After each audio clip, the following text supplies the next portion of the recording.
The military parade is 3 hours late. No one knows why. The generals are standing in Pyongyang's main square, sweating through their medals, waiting for a signal that never comes. Then the loudspeakers crackle. Folks, we're doing something different today. Something big. The biggest parade you've ever seen, but better. We're moving it to the coast. Right now. The parade gets rerouted to Wonsan, live, mid ceremony. Trucks turn around on highways, soldiers jog in formation toward buses. Foreign diplomats check their phones, confused, then get back on planes that just got off. By the time everyone arrives, there's a yacht rally happening instead.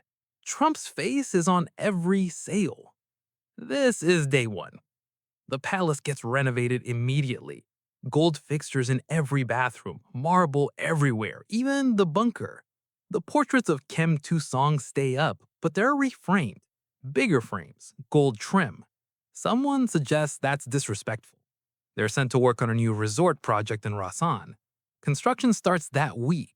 No blueprints yet, but groundbreaking photos go out anyway. The Central Planning Committee meets to discuss the economy. Trump walks in, sits down, and asks who's in charge of branding. Silence. He fires the agricultural minister on the spot. Not because of policy, because the guy's suit looked tired. A new minister is appointed. He used to run a department store in Pyongyang. He's told to make the country look like it's winning. The state media changes overnight. The anchors still wear traditional dress, but now they're smiling. The reports are different. Less eternal victory, more incredible things happening soon. Graphics appear, animated flags, transitions. One broadcast ends with the anchor saying, "You're going to love what's coming next week." No details, just a promise. The missile tests stop. Not officially, there's no announcement. They just stop. Engineers are reassigned to a new project, a luxury hotel chain along the DMZ. The concept is pitched as the most exclusive real estate in the world.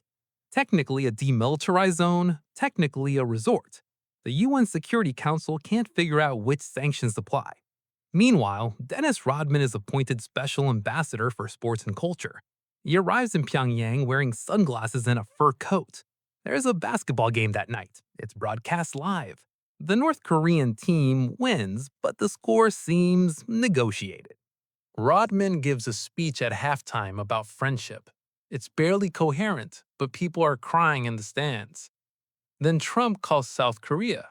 Not through official channels, he just calls. The Blue House scrambles to get President Yoon on the line. The conversation lasts 4 minutes. Afterward, South Korean officials release a statement. "We have agreed to discuss inter-Korean cooperation in the fields of tourism, entertainment, and branded merchandise." Samsung gets a call the next day. Unofficial, exploratory. What would it take to open a factory in Kaesong? The answer is complicated. Trump's response is simple. "Let me know when you're ready to do business." The sanctions are still there, technically, but enforcement gets murky. Shell companies appear in Singapore, Dubai, Hong Kong. North Korean coal starts moving under new paperwork. Some of it gets flagged, most of it doesn't. The international community issues statements. They're sternly worded. Nothing changes. Inside the country, something stranger happens. The songbun system, North Korea's hereditary social caste structure, doesn't get abolished, but it gets rebranded. Now it's called the Patriot Tier system. There are still 3 levels, but the names are different. Gold tier, silver tier, rising tier. People in the lowest tier are told they're up and coming. It sounds like motivation. It still determines where you live and whether you eat. The economy doesn't collapse. It doesn't boom either. It just gets weirder. Private markets, which already existed in gray zones, are suddenly encouraged, but only certain kinds. Restaurants, salons, anything that looks good on camera. State-run factories keep running, but now they have logos. The tractors made in Chongjin have DPRK Power Industries stamped on the side in English. No one knows who the customer is supposed to be. Foreign investment rumors start circulating. A Chinese billionaire is supposedly building a casino in Sinoisu. It's never confirmed. Photos leak anyway. Then Trump tweets.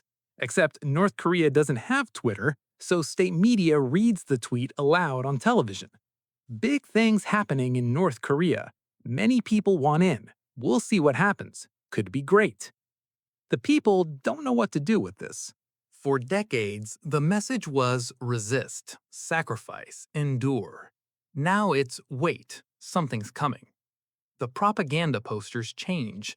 Less crush the imperialists, more the future is ours. One poster shows a skyline that doesn't exist yet. Another shows a family smiling in front of a new apartment building. The building isn't finished. The smiles look real. Then the midpoint hits. Trump announces a peace and prosperity summit in Pyongyang. He invites everyone: South Korea, Japan, China, Russia, the United States. Yes, the United States, the one he technically still governs in this scenario, except now he's also ruling North Korea. The logic doesn't track. No one stops it. The summit happens. It's chaos. Diplomatic protocol is ignored. Trump hosts a dinner where Kim Jong-un's absence is explained as he's taking a break. No one knows what that means. Rumors spread. Some say he's in Beijing. Others say he's under house arrest in Wonsan. One report claims he's running a ski resort in Samjian. Nothing is confirmed. The summit produces a joint statement. It's 3 sentences long. We agree to cooperate. Details coming soon. This is just the beginning. Economists can't parse it. Lawyers call it meaningless. Markets react anyway. South Korean stocks jump. Chinese state media calls it a step forward. Japan releases a statement reminding everyone that abductees still haven't been returned. Back in Pyongyang, people start noticing small things. The rations are inconsistent, but sometimes there's more. The electricity stays on longer in some districts. A few neighborhoods get new streetlights. It's not prosperity, it's just different. One woman interviewed on state TV says, "We are hopeful." It's the first time that word has been used in a broadcast in years. Then the backlash starts. Not publicly. There are no protests, but internally, the old guard is fracturing. Generals who ran the system for decades are being sidelined.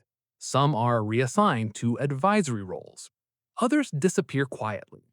Their families stay in Pyongyang, so it's not a purge, not officially, just a transition.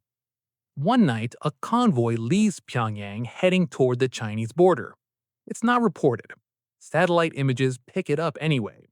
Analysts speculate. Some think it's a defection. Others think it's a delegation securing new trade routes.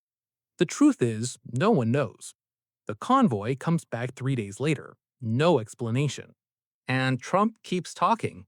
Every week there's a new announcement, a new concept.